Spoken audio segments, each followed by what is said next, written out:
This is a podcast from Minute Media.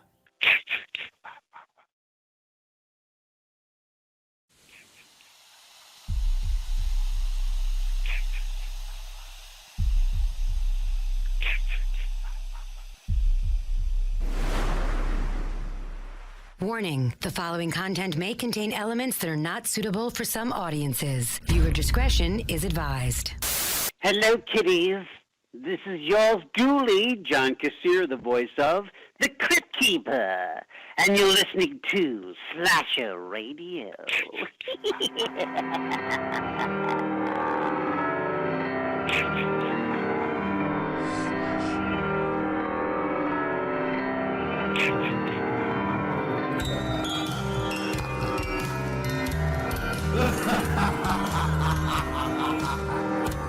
Welcome to Slasher Radio. My name is Bones, and as always, I'm joined with the ravishing Rob Humphrey and the Cat Velour. What's going on, guys? What's up? Hey there. Cat, are you jealous that Rob is ravishing?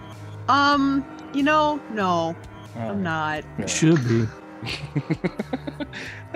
I don't know what it is. It's just it's so fun to call him ravishing, and it makes me mad that I do it, but I can't. Just because I'm so sexy. See, here we go. God damn it. Guys, I want you guys to know that I had tweeted out and sent you guys the picture of my grandmother's little book collection the other day, and I want you to know that I went over her house not too long ago, the day I sent that picture out, and I'm showing her how to use pretty much everything internet related for a television. Okay. And what did I have her set up? I'm showing her Netflix. I'm showing her all these things, and she is overwhelmed. But I feel like she's going to start seeing a lot of good stuff. Like Hush is one of the things she hasn't seen yet. She's okay without that one. Okay. There was a guy at work, and I tried to help him out with that stuff, and he just was not getting it. So I hope your grandmother got it better than he did. After we got his Netflix all set up and everything, and I was showing him, like, here's all the stuff you can watch. He said to me, he goes, "But how do I know when it's on?" Wow. I said, "What do you mean? How do you know when it's on?" He goes, "How do I know what time they're showing these movies?" They're showing them whenever you want to see them, man. Like, he just did not get it. Yeah, it's I felt bad for her because I could like see the steam coming from the top of her head, like out of her ears. Yeah, because I was throwing so much at her. Here's how you switch from this app, and here's how you do that. But like she took to the computer well. So I feel like, and my grandma, like, she's going to use this predominantly for horror stuff. Like my grandmother loves horror stuff. That's where I got it from, and I just want you to know there's going to be some reactions from Grandma Bones about certain things as she's seen them. Like I told her to watch what's that R.L. Stein stuff? Fear Street? Fear Street, yeah. So she's going to check that out. You got to get her to call and leave a voicemail with her reactions to stuff. Ooh, that's a good idea. Yeah. That might be a way to get her on here, damn it. Oh, yeah. Slowly but surely. Yeah. I forgot what else I told her. I told her to watch Tiger King too, and she my 83-year-old grandmother. Yeah. But yeah. Is Tiger King 2 out yet? It is. Did you watch it, Kat? I did, yeah. How is it? It is it's pretty much exactly what you would expect. Okay. It's shorter. I will say it's I'm probably not. I'm kind of done with that whole thing anyway. I feel like. Do you think Carol Baskin will be trending again from it? I've been really surprised because there was a lot of like bombshell stuff in season 2, and no one's been talking about it. I think no one wants to apologize that Carol Baskin looked more sane in this season, and I think people are just kind of unwilling to back down. Well, I mean, yeah, I don't give a shit what she did. I won't either, because you can get a cameo from Carol Baskin. You know how much you think it costs? $1,000. No. 80? No. $250. That's a lot. That might as well be 1,000. Yeah. Who does she think she is? Joe Exotic could get easily to double that, I would imagine, if he was able to do cameo. Yeah, I don't think they let you do those from prison, do they? No, probably not. No, but you know what they did? My favorite part of the second season of Tiger King, and they glanced over it. That was my biggest issue, was they just kept dropping like these giant things and then moving on. He had a website set up for himself because his husband left him, Dylan, the most recent husband of Joe Exotic. Well, if those two can't make it work, what hope do the rest of us have? Left him. Well, this might give you hope. From prison, after his divorce, he decided that he was going to set up a website called Bachelor King, where you can fill out an application to be Joe Exotic's next husband, which is just absolutely wild to me. Wow. The sad part is he'd have a ton of applications. He's already found a new boyfriend. There were like, he was showing off pictures of him in this season, and I was like, who set this up? No, that kind of stuff pisses me off, man. Like where the building that I work in is across the street from the jail, like the county jail or whatever. No. And there are constantly people out there, like women and like with their kids. And they're like out there with them, like, wave to daddy, waving at the windows. And they write on the sidewalk with sidewalk chalk, I still love you, Bobby Boo, or whatever, And I get so mad when I see that shit. And I'm like, this motherfucker's in jail and he's got this woman coming down here and doing this for him. And I can't get a fucking date. What the hell, man? Hey, man, what's his name was had some girl looking to marry him. Charles Manson. Oh, yeah. Yeah. Isn't that wild? I kind of get that though, in a weird way, because he's like famous, and that's true. Even with the Joe Exotic, like, I mean, he's famous for being a fucking idiot, but he's still famous, Yeah. So I in a weird way, I kind of get that, but just some dude who's in jail for, probably beating this woman up, or his meth problem or whatever. And now, she's out there writing in sidewalk chalk and everything. Jesus Christ. Oh. But just wanted to bring that out, that Grandma Bones is finally moving into, I felt bad too, because she loves horror stuff so much, and like she hasn't seen Halloween Kills. She's gonna be able to watch that now. Did you get a Peacock? Yes, she has Peacock. Peacock or Freak? Peacock. Okay. Not Freak, which you shouldn't be saying, because now we just got bleeped because of you. I mean, we've been over this a couple times now. You said it too. But you made me say freak. I didn't make you say freak. I said freak. You didn't have to say freak. I don't even have to say freak, but you saying freak led to me saying freak.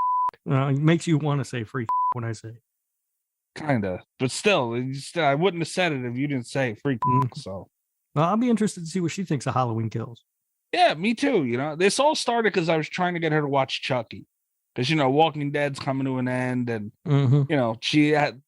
Get her a nice TV show she can watch, something horror related, she'll dig into it. And so this now turned into her being able to watch pretty much everything under the sun. Yeah. So there we go. Candyman 2 is another one. Oh yeah. I'm starting to lose interest on that Chucky TV show a little bit. Why? I don't like what they're doing with Jennifer Tilly and the Fiona Dorff character at all. I don't care for any of that. What the hell's wrong with you? I just don't like it. I think I don't like that storyline at all. Jennifer Tilly in a lesbian love story. Yeah, what the fuck is there not to like with this? I just don't like it. I don't care for it. I could do completely without it. All right. So yeah, I don't know.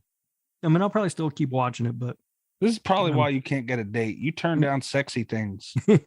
Shame on you. I'm getting less enthusiastic about it at all times. I did watch a series that's not horror related, but you guys should check it out. It's on HBO. It's on HBO Max. Have you guys seen the Righteous Gemstones? No. Oh, it's so good.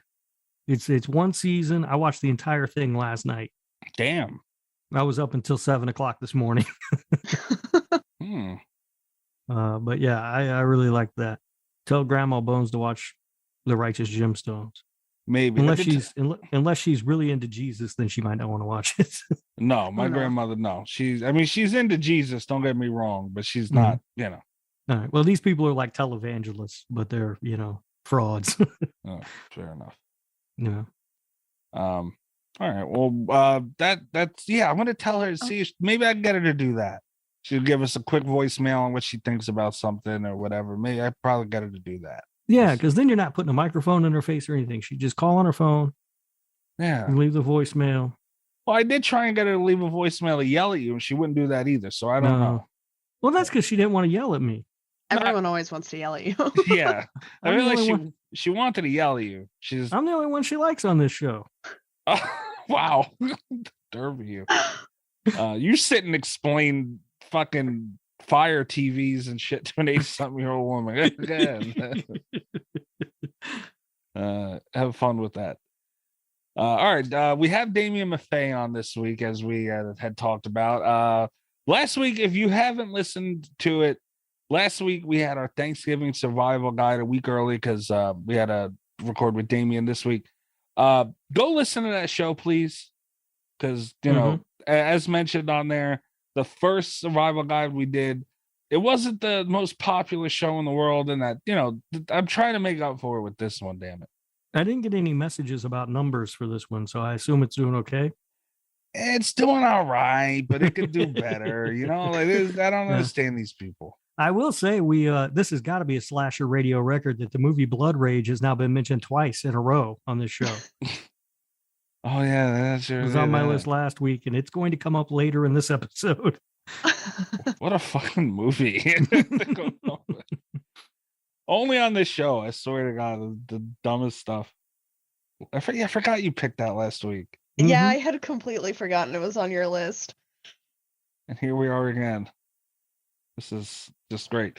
All right, but we do have Damian Maffei later on. He's going to talk to us about Wrong Turn, Haunt. We got into a little bit of Strangers Pray at Night. It's always a good time when we have Damian on. He gave us his thoughts on Halloween Kills. Yep.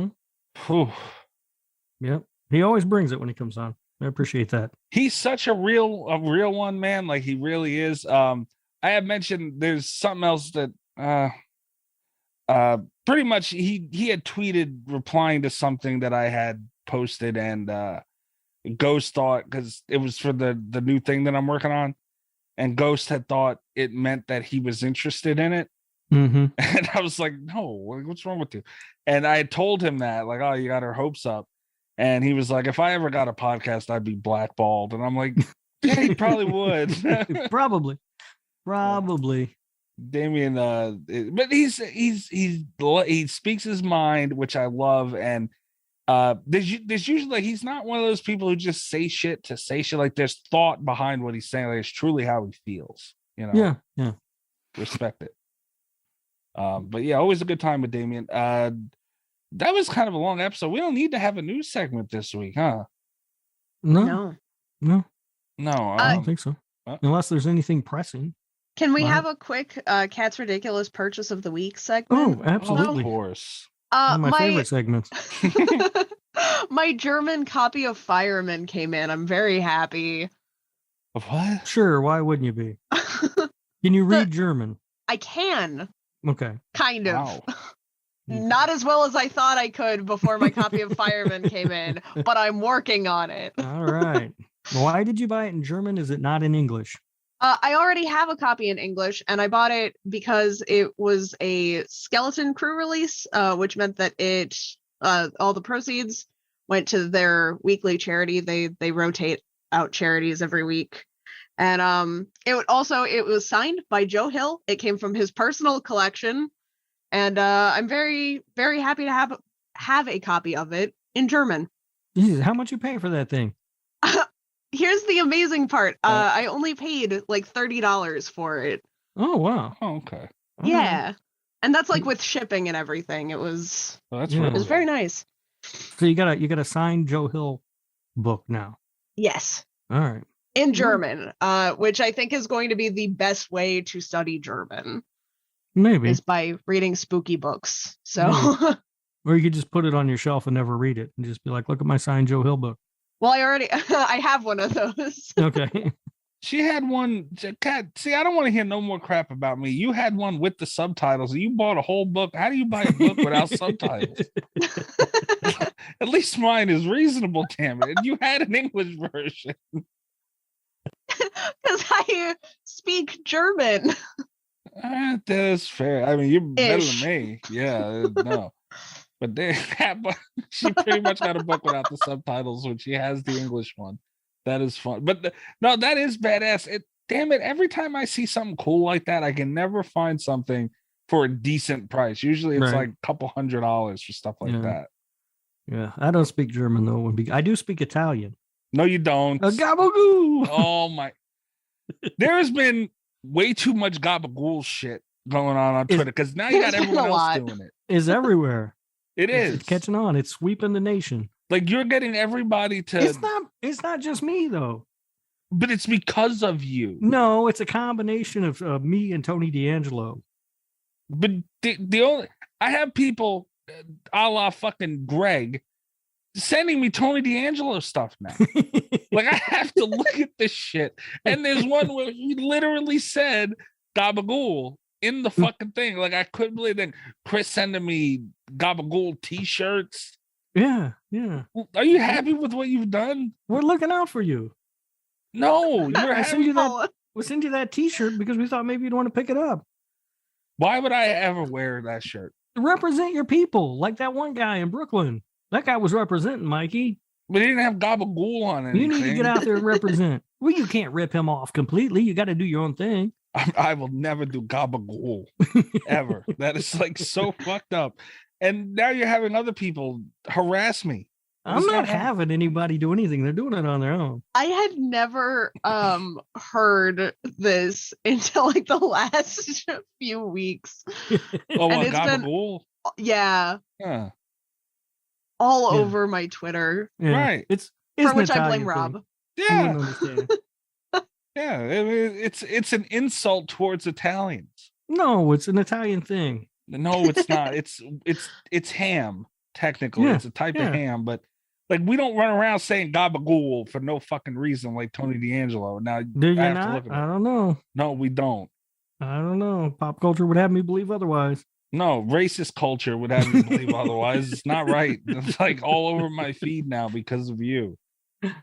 Damn it! I don't know how we got on this topic from Kat's book, but I can turn anything into what I want it to be. Yeah, gabagool. I know. Yeah, part of my magic.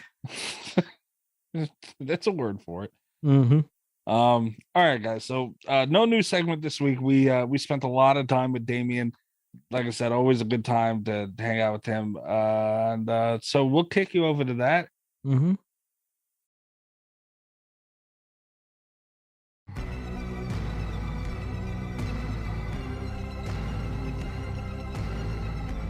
Thank you very much for hopping on with us, man. We're excited to talk to you. Oh, you got it. My time of night here. Yeah, I hear that. Yeah. Well, it's 1 a.m. for me. Is it 1 a.m. for you? Yeah. Okay. It is. Yeah. Indeed. Well, thanks for having me. Oh, no problem, man. Always a good time. We are joined by the first time someone has come back to receive punishment 3 times on the show. The great Mr. Damian Maffei. What's going on, sir? I'm the only sucker you can get back on here. You're the only one that we tricked 3 times. Holy shit. Yeah. That's the shame of it. I mean, I was fine until I heard that news, but last time we had you on here was pre-COVID. And was there ever a time? Right. It feels like it. And thinking back on that, I don't know if you were, I doubt you remember. I remember very well. I was sick as a dog when we recorded that. And I'm pretty sure that's probably what it was looking back now, looking at all the symptoms and everything.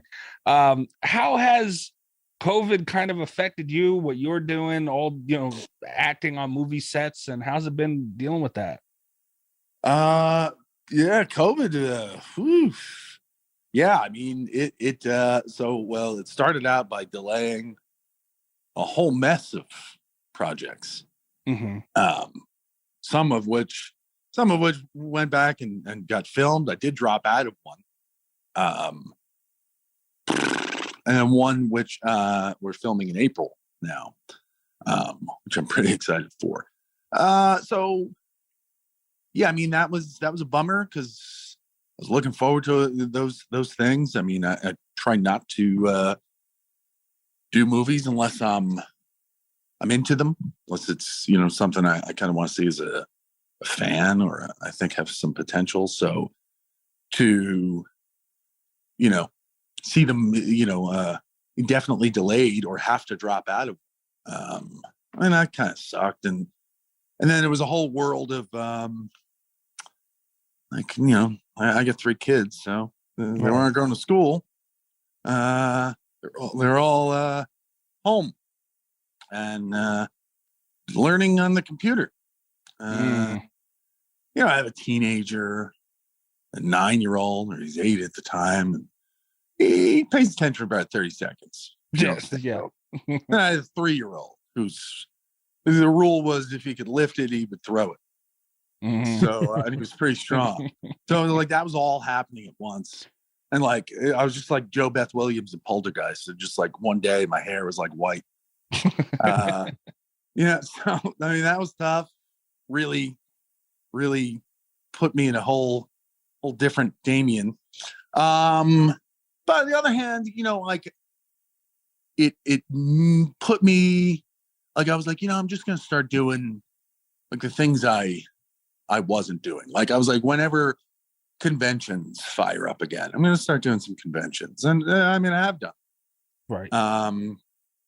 And I took the kind of teamed up with people, and really because all we had was free time, so we kind of like tried to really put everything we had into projects that we wanted to see happen, like on the other end of it. And I did wind up shooting a couple of movies like in the eyeball of the pandemic, which was is not advisable. Yeah. Especially where we were filming it. We were filming it in Maine. It was like southern Maine. It was like they just did not want us there at all. Mm. You couldn't even film, like you couldn't film anywhere. You couldn't film in any public space without a mask on. Like if you're in the street without a mask, you could be fined. Wow. I mean, that's how it was, I don't know how it is now. But so that was tough. And it was like locations would just drop out on us the day of, which is insanity. So that was really tough. But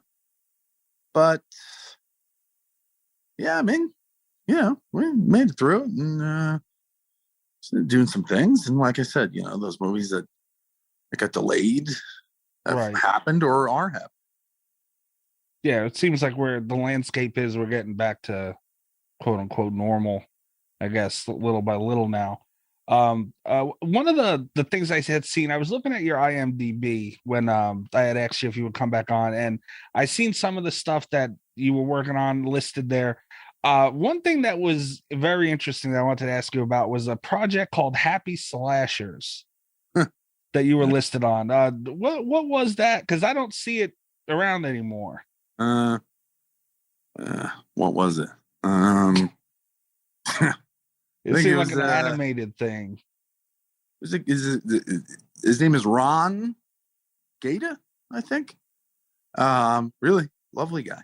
Okay. I think he had probably had like Dave Sheridan on a podcast or something. And Dave Sheridan was like, "You gotta get Felissa Rose on your podcast." And then Felissa did the podcast. And he was like, "I'm doing this thing called Happy Slashers. It's like an animated parody of slashers at like a support group or something."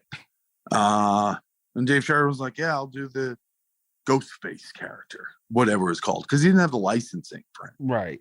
They couldn't call the thing. And then, it was like, get Felissa involved. And of course, Felissa's like, "You gotta get Damian to do one." So that was it. It was like, that was during the pandemic. So he asked me, and I was like, well, this seems pretty easy. And I hadn't done any kind of voice stuff yet, which I was kind of interested in. So I was like, sure. Mm-hmm. It seemed like a fun thing, but I was like, have you, are you working with an entertainment lawyer? You should really kind of cover your ass there with that. Mhm. I think he launched an Indiegogo campaign, and Bloody Disgusting ran an article or something, and like within an hour, I think whoever's running the Michael Myers show over there, slapped him around a bit, had him made him remove Michael Myers. Right. So he had like problems there. It's like the Indiegogo couldn't function anymore. He had to like remove the video and all that stuff. And he was like, hold on, I'm getting rid of Michael Myers. We'll be back. And I was like, well, I mean, I think like two separate companies, own the Chucky thing. So like, and that, that IP is firing away right now. The show and the movies. So like, they're definitely going to come for you. Anyway, I mean, it didn't happen. That's what it seemed like, but it just sucked because I was like, damn, that is a funny idea. Like, that would be awesome. Yeah. It was in, I mean, I guess I get, making them drop that, but it was like, it's not, really infringing on, it's a parody, there's, I don't know what the rules are there, that gray area. Yeah, that's what I was going to say. Own the Michael Myers property. You don't really want to see anyone kind of making light of it, making a joke of him. Yeah. I don't know. It's the most boring character in the history of motion pictures. So, God forbid you have any fun. Wow. Okay. Maybe you could have split the difference with Jason Voorhees and hope that nobody involved in that lawsuit noticed because they were busy That's with exactly other stuff. It's been a Jason thing. You couldn't even come after that if you tried. Yeah. You don't know who to listen to even if they try. Like, well, I don't know. What do you own? Yeah, that I seen that and I was just so curious about it. And I was like, damn, that you're right, the parody thing. I thought maybe they were living behind that. But all right, so I remember like Barry Manilow, I think, tried to sue Weird Al. Really? Yeah. For the was it Weird Al? I feel like it was Weird Al. Probably. It was a Star Wars Cantina song done to the Yoda. Wait, what Manilow song is that? It was a Copacabana. Yeah, and Star Wars Cantina. Yeah, I don't know if it was Weird Al. Yeah, but Weird Al's covered on all that stuff. Like, I think he reaches out to the artist for permission, and then they don't give it. He just does it anyway. yeah, because there's nothing they can do about it. Right, but apparently you can't do an animated slasher parody. Speaking of projects that you have coming up, I am very interested in a movie that I believe is supposed to be out in February called Terror Trips. Yeah. What this movie? I love the concept, the idea behind this movie. You're not going to disappoint me here, are you? I don't know. You don't know. All right. I don't know. I'd have to say that.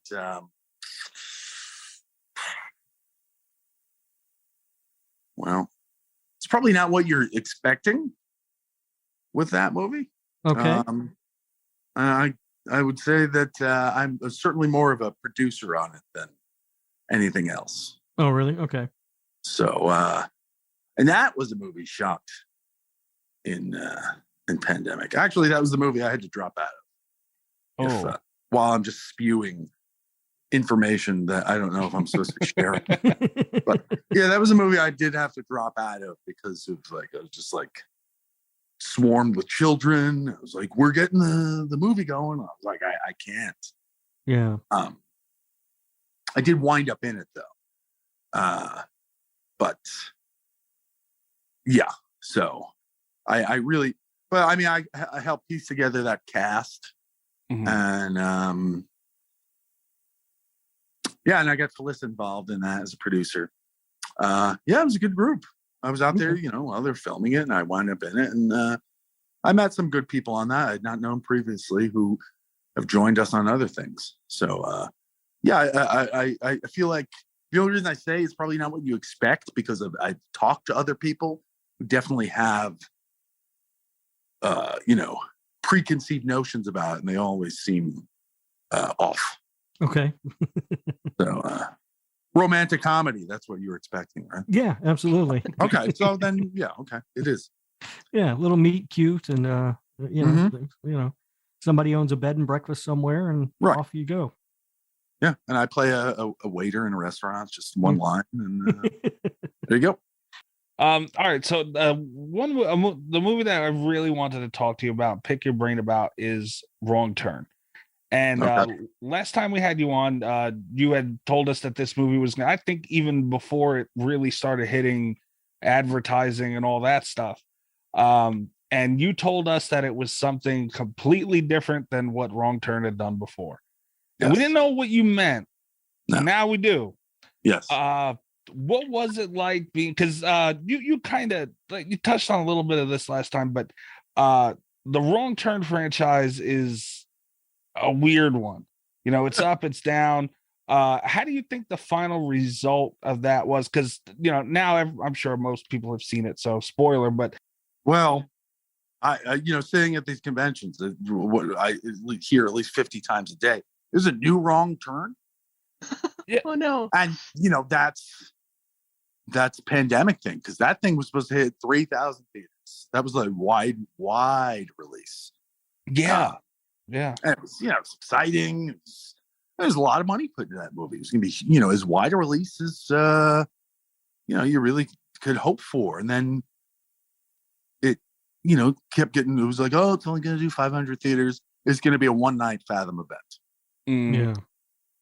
So, yeah, I mean, I more than not, people don't know it's out there. You're not which wrong is about that. a whole other thing of not just in this day and age, and not just in pandemic, and how things have changed, is like marketing and promotion stuff. It's like, you can't just rely on social media. You're right. And because you're right, it didn't feel like the wave that it should have been, because the first at least 3 Wrong Turns were, when they came out, people were into it, a big deal.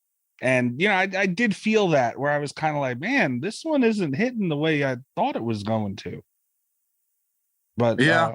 Well, I mean, I know I cut you off. Finish your inquiry, your question, and then I certainly have plenty to say about. Okay, good. Long-term franchise. The only thing I was going to continue with that was that I was going to ask how you felt. I guess I don't even know what to call you guys. You were kind of like a cult / kind of weird. How do you think that measured up, as opposed to going the traditional Wrong Turn, like hillbilly mutated route?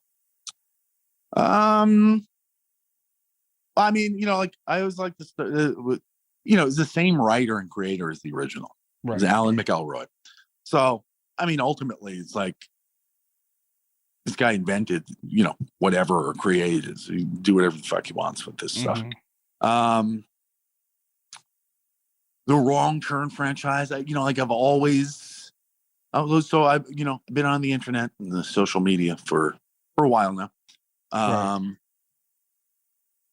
No one in this country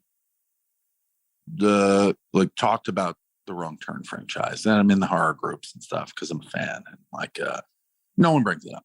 And once every 8 months, someone will mention the first one, or be like, what's your favorite Wrong Turn movie? But it's just not a franchise anybody talks about. And I'm always like, how did they get 6 movies out?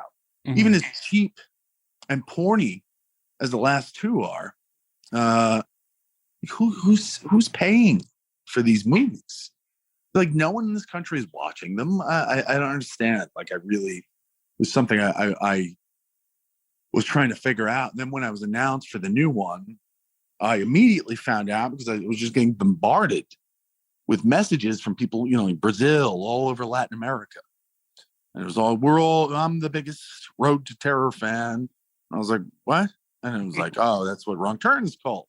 It's like, oh, Wrong Turn 7. How many fingers do you have? Are you 3-finger? And I'm like, oh God. I was like, this is how these movies are getting made. It's just, all these people, and they're all asking me about cannibals and if I'm Three Finger and what's my cannibal thing. I was like, wow, these people are going to be really, really upset for many reasons. And we knew that while we were filming it. Not just, that both they would be upset with the lack of cannibals, but also me being announced for it, they just assumed that I would be some kind of raving lunatic. Mm-hmm. I mean, I like when sequels stay within but do their own thing. Right. I mean, I guess this goes really far away from the others. I mean, I don't know. I like first Wrong Turn. Wrong Turn 2 is kind of fucking cool for a slasher. Like, it looks like shit, but it's like really gory, and it's like a timestamp because it's like reality show thing. I like that one a lot. Yeah. Yeah. I mean, it's cool. Joe Lynch, but the rest of them are just, nonsense. So it's like, who cares? I mean, that's pretty much how I was. Like, who gives a shit? Like, and I knew, because I know horror fans. God love them, and I've been one all my life. Like, nobody hates horror movies more than horror fans. Right. So, like, I knew that as soon as this Wrong Turn was going to come out, like, it was just going to grow Wrong Turn fans. Mm-hmm. There's 45-year-old guys, but fuck you fucking ruining like childhood. And it's like, dude, you were 30 when the first one came out. Shut up. I knew it. And that's what, and like Mike Nelson gets, called every name under the sun, his Instagram thing, people calling him a homophobe and woke and the worst things. But I mean, I'm cool with it. Like, I like good movies. And I thought it was a cool turn on it. I thought it had a really neat cast and like my participation in it. Like, I was really honored to be asked to do that, because it's like, I mean, I talked to Mike, the director, long before anyone else was involved. And he was a big fan of Pray at Night. And, he like, we were talking about, the monsters in movies, like the villains, and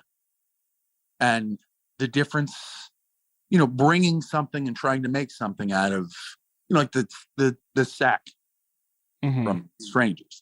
And, like Freddy, when they tried to, shove someone else in there and wasn't working out. And we were talking about the Wrong Turn movies, and he was telling me, it's not that kind of thing, but he'd like me involved. And they originally wanted me as the main kind of redneck guy that Tim Desarm wound up playing, kind of the leader, comes back. And I was really pumped about doing that. It was like, I'll never get something like this.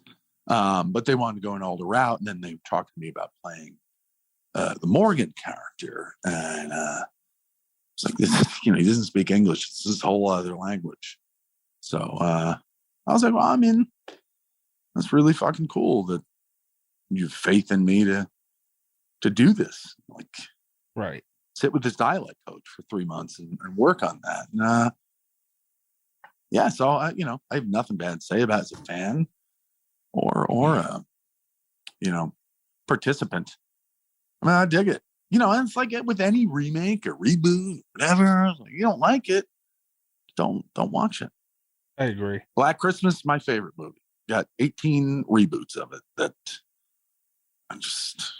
You can do without. No, thank you. Yeah. No, thank you. And and there are movies that have been remade that I like both of them. It's like, wow, yeah, that's fucking cool. You get two different takes of things in a world I kind of like. Right. Yeah, I personally didn't mind the change. And partly because of what you said, like, it's Wrong Turn. It's not like an iconic Freddy Krueger, Jack Earl Haley kind of change, but right.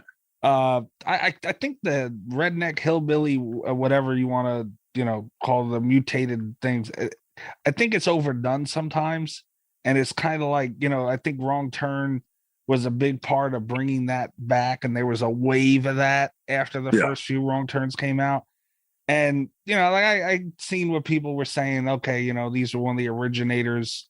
Well, not original, but of its time, bringing that. But I kind of like going a different route with it because it's not, it served its purpose. I feel all the same, and I wasn't mad at it at all.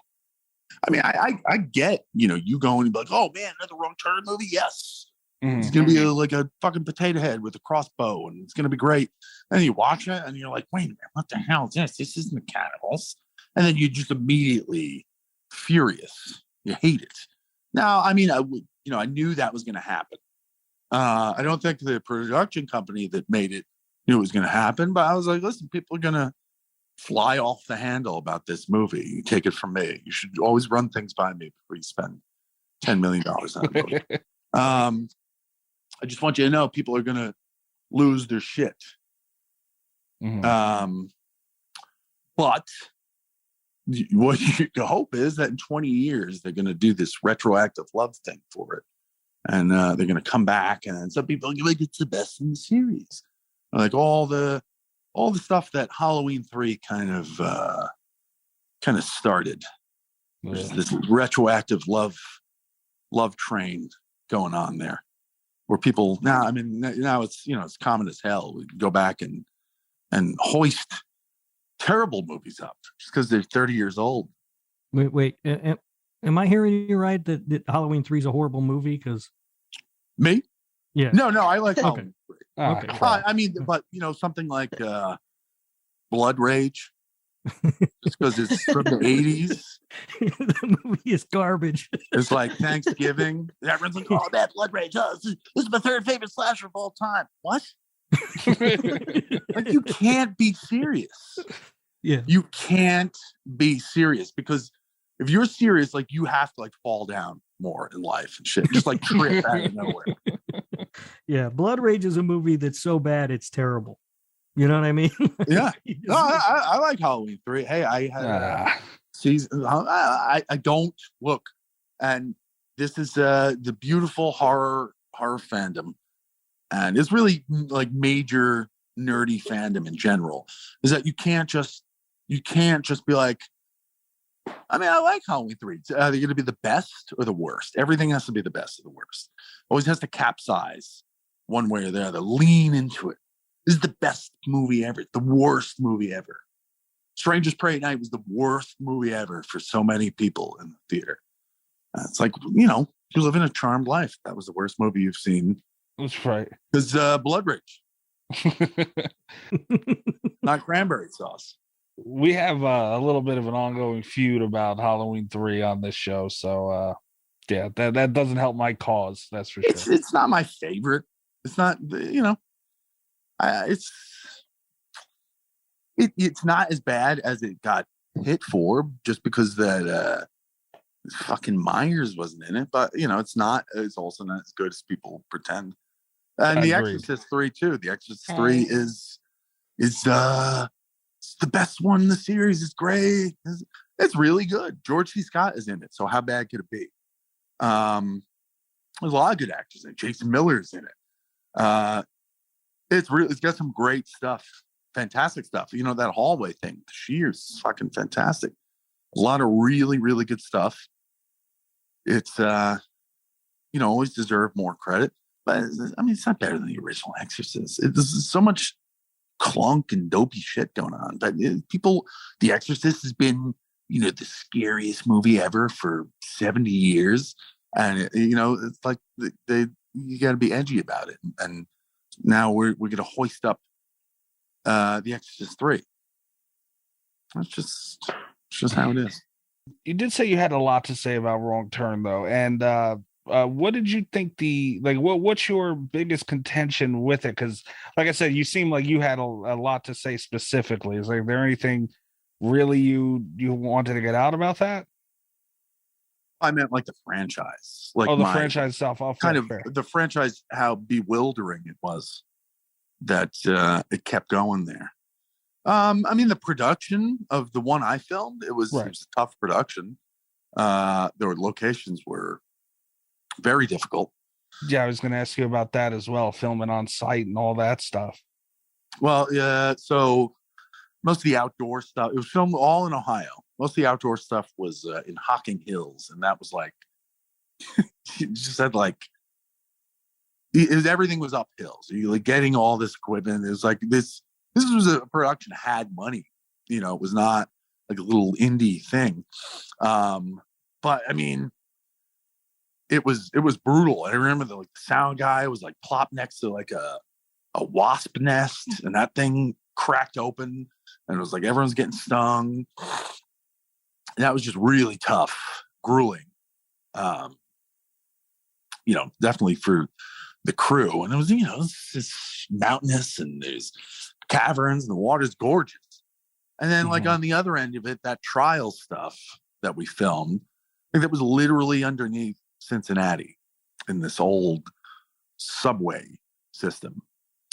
I mean, I was like, we're all going to be found dead like 3 months after this, just like the breathing. If you look at like the behind the scenes on that, you think it was shot during the pandemic because everyone has the masks on, except when we were filming because of the breathing. Right. That was really tough. We were under there for a while. Yeah, it was just a lot of I mean, Ohio really, if you're looking for it, can put you through it. That's accurate. Oh yeah, Kat would know all about that. Yeah, that's true. A local Ohioer, I guess you'd call her. I believe it's Ohioans, isn't it? Or Buckeyes? Oh, Is it? God. I think it's Buckeyes. Yeah. I've got to move. Well, are you close to the Cincinnati area? No. Okay. I'm a couple hours Okay. out. Because I mean, we filmed The Strangers and Haunt like 5 minutes away from each other, and that was, you know, it's kind of like the tax bracket there, like covers a region of, you know, Ohio and Kentucky, so it's like it's all local. So we were all, you know, we were minutes away from CBG, the airport there, which is like the Ohio Kentucky airport. So we were dipping in and out of Ohio in all 3 of those movies. Oh, wow. I'm glad you brought up Haunt too. There's something else I wanted to bring up to you, Damian, because you had mentioned that years later people look back on movies and, you know, they deem it so, you know, whatever. I know it hasn't been that long with Haunt, and Haunt had a great reception when it did come out. Yeah. But do you feel the wave now of, I feel like Haunt is getting mentioned more now than when it came out, and in a very good way? I do. Yeah. I feel well, like The Strangers. I get a lot of messages from people who admittedly hated it when it came out or wouldn't give it a chance for whatever reason. It's like you go see, you know, it's like these people don't like horror movies made for over $500 or, you know, sequels, whatever the fuck. So, you know, it's like I despised it when it first came out. Now it's my third favorite movie. I was like, oh, okay. But you know, like this, so The Strangers came out on like 2,500 screens. You know, had a wide release. You know, had a good promotional thing, so it was out there, and that really generates the hate train for things. Yeah. So Haunt was originally supposed to have that kind of release, and then for a variety of very shitty reasons, it did not get it, and it just kind of it sat long enough where I forgot about it. Right. And I was like, wow, you know, I mean, I really loved doing that movie, and it, you know, wasn't cheap. I would hate to see it not get out there. Like I couldn't imagine it not getting out there, especially you know, since when we were filming it, you know, like promotion for I think when we were filming it, they were filming A Quiet Place at the same time, and you know, the directors of Haunt had written A Quiet Place, so it was like they were doing well. But yeah, I really, Haunt has gone through some interesting things. I think in retrospect, kind of the way it was released, kind of the stumbly quiet way it was released was probably best for it, because it didn't get that, you know, theatrical thing where people go in there and it's the worst movie ever. It was kind of like, it just kind of like slunk out on Shudder. Mm-hmm. You know, played in like 15 theaters. And it was just like word of mouth. Right. Really, that kind of got it. And it was like, it's a lot of I just watched this movie called Haunt, and I wasn't expecting anything, or I was expecting a ghost thing or whatever. So I really think that worked in its favor. And then I remember I was in the car and my phone just started going off like nonstop. And I was like, what the fuck is happening? It was like, Joe Bob's talking about you on the drive-in.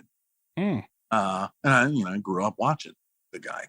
So, you know, he had it on there, and that was a big thing for it. And it's been received positive enough that, you know, like people are always like starved to watch seasonal things, you know, during holiday stuff, looking for those holiday movies, and especially Halloween. So, you know, it's been, you know, trotted out there for so many people on Halloween, and yeah, I mean, it's been enjoyed. It's been enjoyed enough that, you know, there's a lot of cool stuff going on with the Haunt franchise right now that I can't talk about. Okay. But there's definitely Haunt stuff coming in the future, already in motion. Nice. Being produced or whatever, cool stuff. So Absolutely. It's definitely, you know, I feel like it's got a shot to kind of have, you know, a good life. Yeah. And I mean, I hope so, because I love doing it, and I really like everyone involved. Because last month I had 2 people say to me, and I seen it tweeted about, like, Haunt's always, you know, it was around a lot, and I had 2 people say, oh, there's this new movie out, Haunt, you got to watch it. I'm like, oh yeah. Where the hell have you been? But if I didn't know if maybe you felt that too, because I just feel like Haunt is kind of getting like a second life out of nowhere, which is a great thing. Oh yeah, I mean, it's great. And, you know, like if people, you know, think it's, you know, brand new, I mean, I don't care. Right. It definitely is. And, you know, Trick or Treat Studios did the masks, and and Terror Thread's been like fucking killing the shirt game, and Cavity Colors too. And Fright Rags did one shirt, but like Terror Threads like put out this abundance of really cool shirts, and all of it, you know, it plays its part. You know, it's like really nice shirts, and people are like, what the hell is that? And it's all a thing. And there's other good stuff coming out. And I think you know, when you make like a holiday horror movie, you know, it's a little blessing and a curse, because you hope that it lands in that seasonal rotation for people.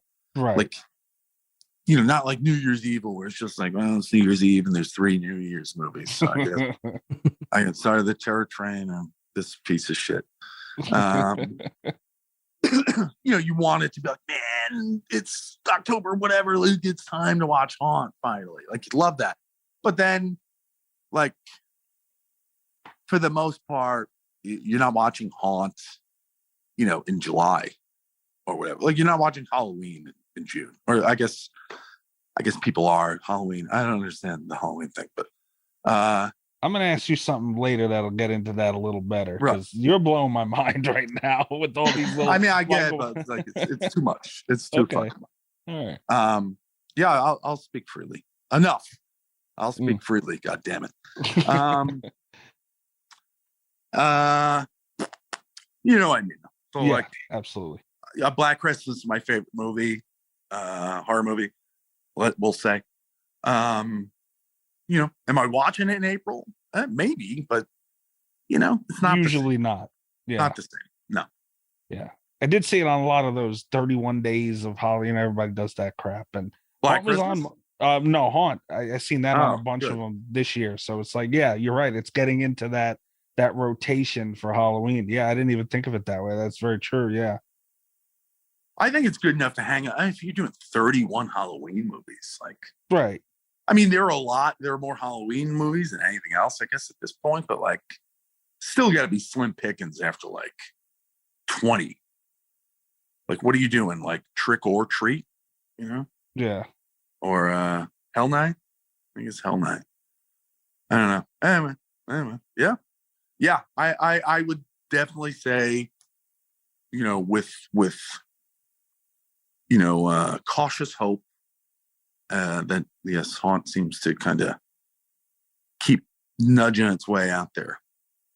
That's awesome. I did, like I said, I had something I wanted to bring up, but Rob, Kat, did you guys have anything else before I change the subject entirely? No, actually, I was just going to change the subject entirely too, because I know that Damian is a slasher movie fan, obviously, saying Black Christmas is his favorite horror movie. Doesn't seem to be much of a Halloween fan, but I wanted his opinion on Halloween Kills. Ooh. Have you watched it again this week? I have not. You like Halloween Kills so much, you're watching it every week? No, it's just that it's on Peacock and it's going to go away at some point. So I'm just trying to get as much out of it as I can. Yeah. So, yeah. Well, Don't worry. I got Cartman ready. Don't worry. It's, yeah, you know, it was brutal. It was brutal. Mm-hmm. Yeah, I don't know. Evil dies tonight. It's I mean, you know, it's hard to sit there and be like, oh, I want to watch The Burning, and then nitpick Halloween Kills. So if you sit and watch The Burning, like, this movie doesn't make any fucking sense. Like, there isn't a brain in this movie's head, but you know, it's got like cropsy, and it's all 80s feeling and stuff. So, you know, in just kind of like in slasherdom, Halloween Kills, you know, does it, and you know, with gusto, does it with gusto. If I'm looking at it from a movie perspective, which I try not to do, you know, it's got, you know, it's you know, the brain thing was not really like, why the guy, the Danny DeVito guy, the guy that looks like Danny DeVito, the patient. Oh yeah. Tivoli, I think was the character's name. Yeah, like there's just a lot of stuff. Like in the bar, you can see Michael's picture on the screen. So they're like, we don't know what he looks like. We haven't seen him without his mask. What? I know what John Wayne Gacy looks like. Like, fucking Google him. He's been in a hospital for 80 years. There's no pictures of the fucking guy. I never even thought of that. That's a really good point. Yeah. Like, you know, it's just dopey. But, you know, like, you know, I don't care. It was just, there's a lot of killing. That's what you want. Yeah.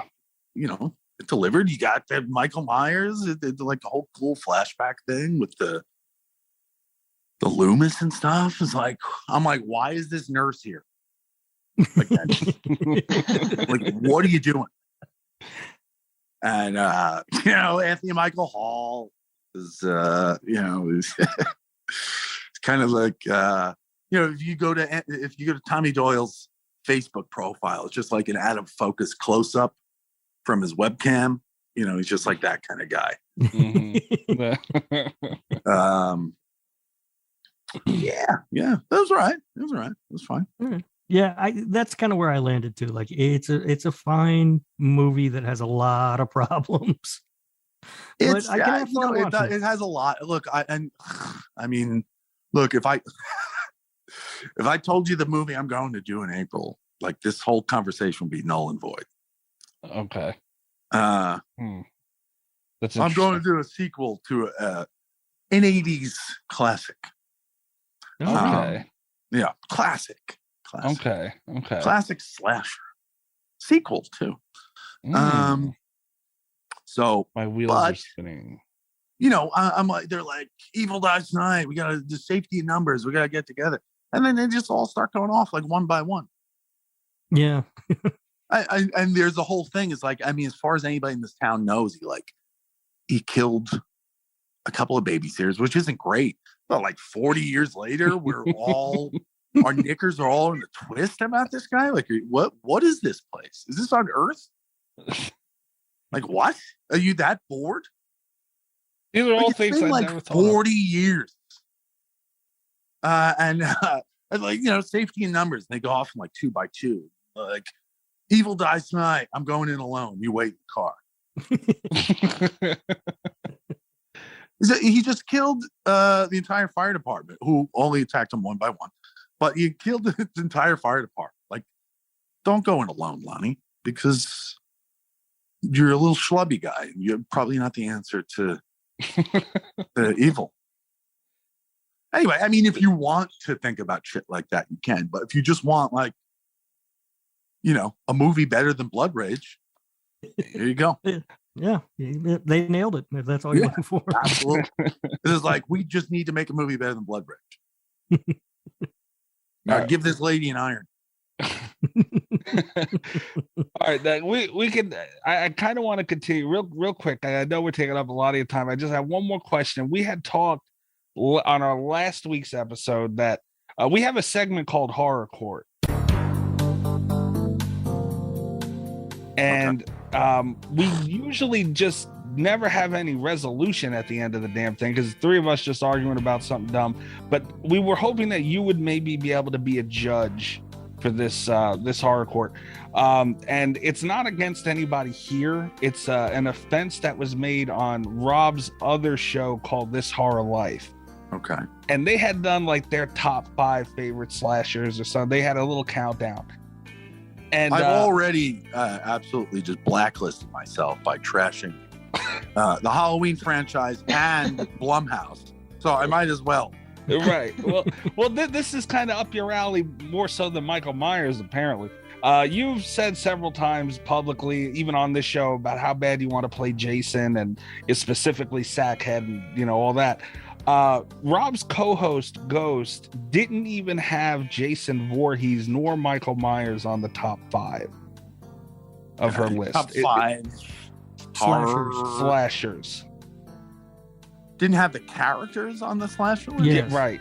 Her number 1, I think, was, what was it, Rob? Chucky, and Ghostface was up there, and I forget her list exactly, but well, I was really interested until I heard the top 2, because I was like, I've been pushing. I'm like, celebrate the the one-offs, the non-franchise stuff. She had Victor Crowley on her list too, and Art the Clown. Art the Clown was the other one. Yeah. What the fuck is this? I liked it. And Jason Voorhees isn't on there. I don't like clowns. Like, not because I'm scared of them, just because, like, enough. I don't like dolls either. Like, dolls and clowns, give me a break.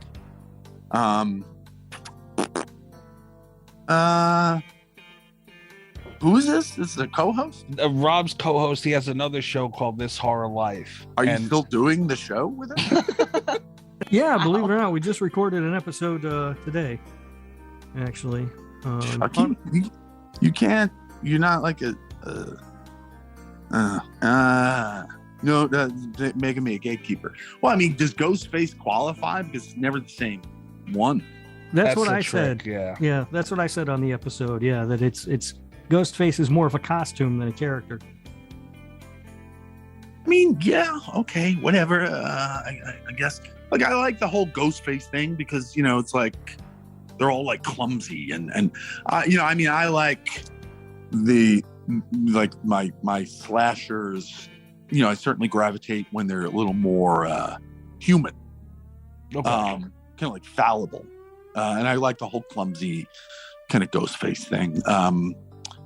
There's just something about like the lunky Jason or like Victor Crowley is like he's just like punching heads off and ripping arms out. Just right. Like what it's just like, this is, what can you do? Why do we bother? Just leave the planet. Yeah. My thought was I would imagine you would find it very easy to to lock her up and throw away the key for not having Jason on there in some form or fashion. Well, yeah, I mean, I guess to each their own. I don't know how you don't have one Jason on there. Like, Right. There's a whole assortment on there. Kind of each movie gave you a little something different. So that's interesting. You only had 4, not 5? What was her list? She had Art the Clown. She had Art. She Victor had Crowley. Freddy. Oh yeah, Freddy was on there, I think, at number 5 for her. Yeah. Okay. Victor Crowley, Chucky, and So she likes a little more kind of a fun, animated kind of slasher. It Yeah. would seem. Right. And in her excuse me, in her defense a little bit, she's really into the Chucky TV show that's airing right now, and I think that played that played into it a lot. Yeah. Okay. I mean, it's not my list. Wouldn't I don't think any of those would make an appearance on my list. But okay. Yeah. So what? You want me to have a ruling on that? Yeah. Is that Should she? Is she? I think this is an offense punishable by jail time at least. Well, I think it's problematic. I feel like. Has she seen other movies? You would think not, right? Well, after hosting a show with her for a year, I can tell you it kind of seems like she hasn't. Huh. Every time I bring up a movie, she hasn't seen it. So we started doing episodes called Ghost Watches, where I make her watch movies. Interesting. I just made her watch Behind the Mask: The Rise of Leslie Vernon. Is What'd she you mad think? at you? No, she loved it. Oh, nice. Yeah, Not good enough movie. to put him on the. Right. No, well, we watched that after we did this list. So I don't know if that would have changed or not. Yeah, look, Chucky's very popular. I don't really like the whole Chucky thing. I guess the first one's fun. Just not my thing. Right. I like Adam Green. He does fun stuff. He's a pretty good guy. Victor Crowley movies, a little, they're a little too cartoony for me. And I have some friends there that scattered throughout that franchise. Mhm. Yeah. Scream movies. I really like Scream 2. Yeah, It's, Scream is up amazing. there for me. So I just wouldn't put him up there. All right. Yeah. All right. Well, I'll let her know you said she was wrong about everything. Well, I definitely don't. Just because they'll try to cancel me on Twitter, and I haven't even started. Like, he's trying to gatekeep me. Yeah, right. She's gonna trust me. She'll be way more mad at me and Rob. I'm just like, I'm not trying to cancel you. You horrible taste. Amazing. Like, I'm not trying to keep anything. You're free to come and go through the gate. Just want to let you know this is a problem. She should be ashamed of herself for it. At the least, is what I've been telling. Just why have she seen like My Bloody Valentine or something? Like, is that? That's what I said too. Yeah. Yeah, she Or has seen that. the Friday 13th movies, or any other slasher Yeah, I ever? she has. That's the saddest part of it all. That with Jason not being on there alone, I was like, how could he not be anywhere? Not 5 Jason spots. or Michael. And Right. that's when you said that, I was really intrigued. I was like, oh, maybe here's like like a kindred spirit who's going to be like such a hipster. Be like, yeah, like Miss Tredoni from Alice Sweet Alice, and the Prowler, or like Right. shit like that. Like that, I can get into. Like that's also ridiculous, but You can see it, right? Yeah. because I fucking love Alice Sweet Alice, and I want more people to. But yeah, this that was just a different, unpleasant. Yeah, definitely punishable. Okay. All right. All right. Well, Yeah. we'll have to figure out a punishment because we figured that too. We said something has to be done with this because if they do more lists, she's going to keep doing this crap. And Well, I mean, has she seen Haunt? Like, what the fuck? She loves Han. Oh yeah. Yeah, she does. Not enough. Apparently not. Yeah, not enough. I can't be apparently, the but- fucking clown. Like, he saw that chick in half. So did Bone Tomahawk. Oh boy, that's another movie. Oh Lord.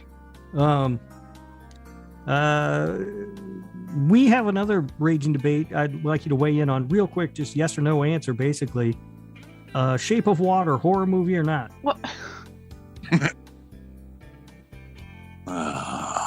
There's a term I discovered last year called horror adjacent, There you go. which is a cheat. I would definitely, if I had to be like, I would say it's not a horror movie. Thank you. Thank you. But it's definitely horror adjacent, I think. Like it's got horror ingredients in there. They're just kind of mixed in with kind of like a fantasy romance. There you go. But you know, it's kind of more of that than it is horror. Very true. Very That's true. that's what I think. That's what But you a get, beautiful bro. movie with some really good performances. So, I mean, but like if it's horror for you, then it's horror, I guess. Yeah, they Yeah. just make fun of me because I said it was my favorite horror movie. You guys are should be really, made fun of for really tough. Really tough. Like They're not nice I come to on me. your show trying to spread positivity and stuff, and you guys are just like, shame this person. For us. Well, I mean, they don't listen when we say it, apparently. So we were hoping we could wait. We know how big of a fan you are. You're literally in the genre. I've been thinking about it for a while now. I probably wouldn't say out loud that The Shape of Water is my favorite horror. There you go. Probably wouldn't tell anyone. Unfortunately, it's recorded on at least 2 different shows. Oh, easily. Like it's not like a guilty pleasure thing. It's not like when I used to watch Under Siege once a week and not tell anyone about it. Oh man. Well, Damian, thank you so much for your time, sir. It's always a blast hanging out with you. Is there anything you want to let everybody know where they can get in touch with you? Anything specific coming up? I'm on the Instagram and the Twitter, although I really don't know how to use that thing. And now you have to like pay for thing. What? Yeah, they have a Twitter Blue now. Yeah. The fuck out of here. Yeah. Like I'll just let my typos hang out forever. And Facebook. I don't have the TikTok or the chat with the snapping. Just not compelled to dance. You find me there. Pretty good at responding to things sometimes. Yeah, I'm there, and you keep up to date on all the wonderful projects I have coming along, including that movie in April. Everyone's just going to be so super excited about all those slasher fans. Your dreams are coming true. Blood Rage 2. Not too far off. This time it is cranberry sauce. Yeah, that is cranberry sauce. Damian, thank you so much for hanging out with us, man. We appreciate it. Thank you. And I'm curious as hell. Now I'm looking out for what this is going to be in April now. Well, you'll see soon enough. All right. Soon enough. All right. Fair enough. All right. Well, thank you so much for your time, man. I appreciate you. Thanks for having me on. Anytime. All right. Yeah, Have thanks, a great night. All right. You too. Bye.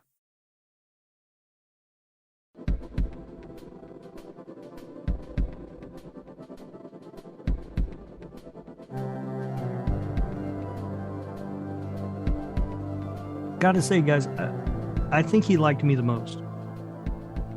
What the hell makes you think that? It just seems like he did.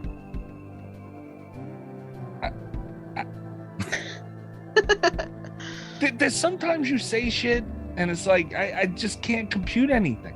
I'm Got just nothing. saying, of all of, when it comes to this interview, I'm saying I won the interview. I don't fucking did an interview. He did also say that he would not say Shape of Water was his favorite horror movie, Yeah, but and that it was a fantasy romance. he was just tossing you guys a bone on that one. He doesn't really Of believe course. Mm-hmm. I'm pretty sure he does. And he also, I mean, he shit on Michael Myers, who is arguably your favorite killer. No, I did my list of favorite killers. Oh, yeah, you did, didn't you? Jason was on top, wasn't he? Yeah, it pissed me off. Yeah. So, man, he's just such a good fucking time, Damian. And I hope you guys enjoyed that. And Wrong Turn. Let us know what you guys think about Wrong Turn, because Rob and Kat, especially more so Rob. Surprise there. Not the biggest fan. What does that mean? Well, nothing. Just your taste in movies speak for themselves. And so let us know what you think, because we're a little divided here. I enjoyed the damn thing. All right. So you can do that. I damn sure can. Speaking of the things we enjoyed, we also, before this interview, before this episode, we recorded our Patreon show Versus, where we talked horror through the decades. We all picked a decade and I got fucked, but you didn't get fucked. You chose that decade. We all chose our decades. Some of us chose you more wisely than others. I gave you first choice. But I can't go back and change my choice once I say something. You locked me in. You knew what you were doing. Did I? Maybe not. Yeah, you did. Because you knew that I was going to be stuck with it. And you were going to just have a fucking, like, who does that? If you want to know what we're talking about, you got to check out the Patreon, guys. Yep. We're actually... Come up off those $3 a month, you cheap sons of bitches. Yeah. It's $3. $3 a month. Tiers starting as low as $3 a month. An extra show every week on the Lord Humphrey. Damn, he's not gonna get right. Watch. It's something about pony show or donkey show, and it's something what? It's definitely not donkey show. Okay. It's the Lord Humphrey Audio Entertainment Network. We are full of great shows, including Versus. Yeah, where we pit some horror topics up against each other.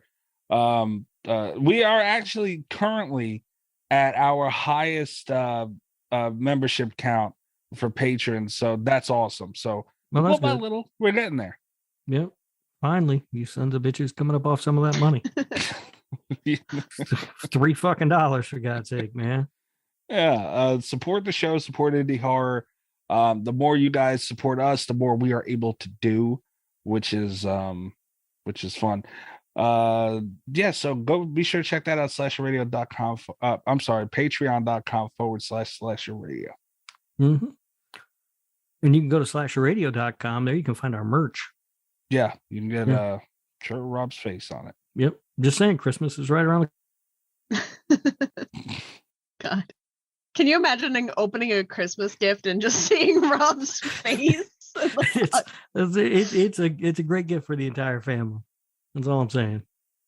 There are t-shirts that the horror family would enjoy, but I don't know about the goddamn cat. That would be that's like the new lump of coal. I want to see that family photo. Can we get Rob's face on a lump of coal? I wish we could. That'd be great. No, seriously, I want to see that family photo of like mom and dad, like the 2 or 3 kids, and they're all wearing my face with the dog. Fantastic. Too. Standing in front of the Christmas tree. Yeah. Everybody smiling because they got their new Rob shirt on. Yeah, and so then they have their little Doberman with a Rob shirt on them. That'd be great. God, that's such a scary thought. And like it could be if someone wanted to, it could be reality. It could be. Like if William wanted to pick up 3 more of those, he could do that. He could. His wife and kid. Don't please. I mean, please you don't. might get divorced, William, but honestly, it'd be worth it to me. She'd be like, it's bad enough you brought one of those, and now you expect me to wear that shit. I am willing to sacrifice William's marriage for the picture. That's all I'm saying. I bet you are. Yeah. All right, guys. So go check out all that stuff. All of our episodes, interviews, articles are up there at slasherradio.com. I'm at Mikey's Dead on Twitter. Follow the show at slasherradio on Twitter. And if you're into gaming, check out the Twitch. I'm going to start. I haven't really been able to stream much lately, but I'm going to get back on that. Twitch TV /slasher radio. Awesome. Yeah. You can find me on Twitter at RadioRob123. You can listen to my other show wherever you are listening to Slasher Radio. That is This Horror Life.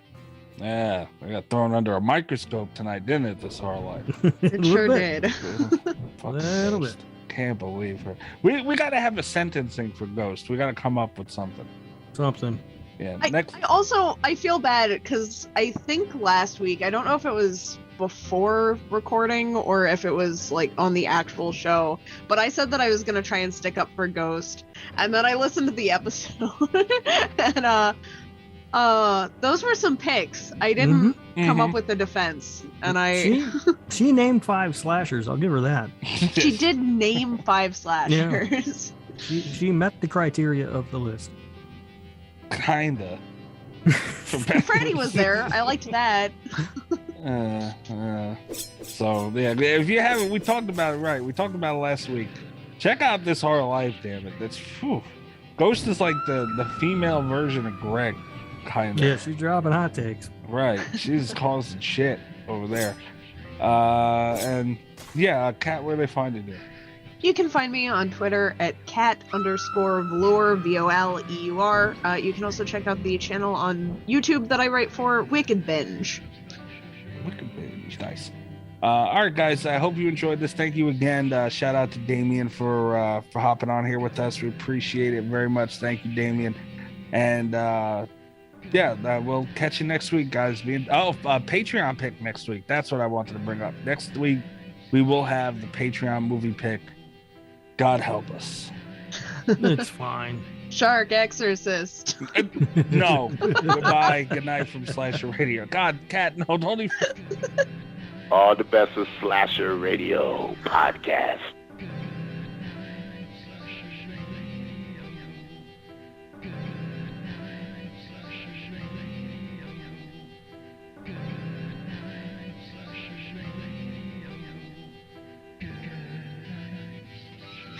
This